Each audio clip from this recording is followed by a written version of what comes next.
Hello my dudes and welcome back to another episode of Facebook approved Harlequin romances, where I examine how self-published authors advertise their books through the Facebook platform. Let's cut the nonsense and get right into it. Some of these books pop up on my Facebook without their titles or their authors. Counterproductive I think, but I suppose if you click on their clickbait link you'll find that information soon enough. It's not difficult to find this information out without giving the article the click anyway. Simply type the first line of the synopsis into Google and it'll pop up. This was the case with this first book, The Marriage Pact by Winter Renshaw. The picture provided with the article immediately puts me in mind of the wide array of 50 Shades rip-offs I find during my searches, but let's read the synopsis and see. I was 16 when I vowed I would never marry the Duke of Montcroy. I was 24 when he showed up on my door, demanding that I change my mind. I also searched this book on Goodreads to get a better grasp of the plot, and from what I gather, the plot is basically childhood friends made a pact not to get married. Boy grows up to be a duke with a, and I quote, panty-melting accent, and the girl leads a normal life. Boy then decides he wants to break the pact on the girl's 24th birthday. The childhood friends come lovers trope is so overused at this point, it would need a better hook than this for me to be interested. Sorry Duke of Montcroy, I'm going to pass. I'm only on episode 2 of this series and I'm already seeing a familiar face through my searches. Siobhan Davis seems to have made a good career for herself pumping these books out that are getting advertised all over my page. I mean, good for her. Hell, if I could write books fast enough, I'd probably do the same. So I'm going to examine one Siobhan Davis book per episode until I run out of books to, well, examine.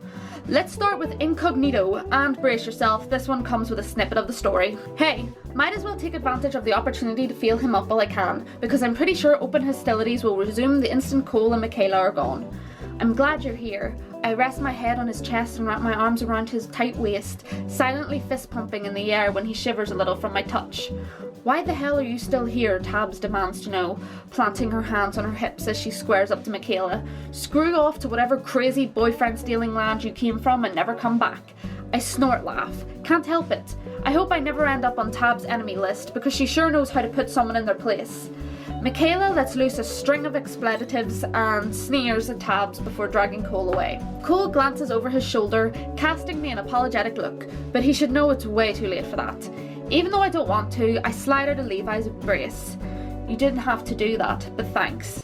It was a tough job, but someone had to do it, he said, winking. Now, I want to berate this book for using a clearly mature scene to sell this book, but let's be honest, sex sells. Whoever put this ad together clearly knows their demographic. However, I can't help wondering what the difference is. Rockstar Romance with a difference? Somehow I don't think it'll be any different from every other porn novel that has been advertised so far. No guys, you don't understand. This one is different. You see, this girl is strong and independent, but this guy breaks down her walls and she falls for him and they... Wait. The Siren's Alpha by Jamin Eve. Ah, those old reliable alphas. It's a battle of the wills with explosive chemistry and two alpha supernaturals who will learn that above all else, love is worth fighting for. Look, I used to live on fanfiction.net. I know all about these alpha, beta, omega dynamics and it's just an excuse for porn. Maybe I'm wrong about this one, but whenever I see the word alpha used, I immediately think of fanfictions where the big burly guy rails the little timid guy. Just me. Nope, nope, not touching this one, thank you very much. Next one, please, no. Let's have a look at the first entry in my new segment, What's That Book?, where I examine a plot that I swear I could find just as easily on the popular page on Wattpad. The Shy Girl and the Football Star by Julia Kiani immediately made me think of a Josh Hutcherson fanfiction I wrote back in 2014. Heat filled my cheeks and I tried to think of a casual response. I don't even notice your brother anymore because I'm in love with you, weren't quite the words I searched for. Kind of old news, I finally said. You don't like Jay? Tuck asked in a pitch an octave too high. I shook my head. That's what you get for going AWOL for 6 months. That was as much your fault as mine. I rolled my eyes even though I mostly agreed. Who do you like now? His voice was now an octave lower than normal. His body close enough that I didn't know where his ended and mine began. He's so out of my league, and he's my best friend. Of course I had to fall for the star football player next door. It ticks all the requirements for a popular Wattpad story. Best friends? Got it. Protagonist is a nerd? Obviously. The best friend is a hot football player and way out of her league? Of course. Best friend disappeared for a long time in order to distance their friendship? Yep. Cheesy photo of stock actors to capture the audience's attention? Naturally. I wonder if they got that image off of Pexels. From what I can tell from the reviews, a lot of people are saying that the description doesn't give the story itself justice. So who knows, maybe it's a diamond in the rough. I mean, if After can become so successful, anything is possible, right? The Last Vampire by R.A. Stefan. If I had a bucket list, parking an outrageously expensive sports car at a Hobby Lobby with bags containing whips, leather corsets and tasseled pasties? Does that say pasties? Pasties stowed in the back would probably have been on it somewhere.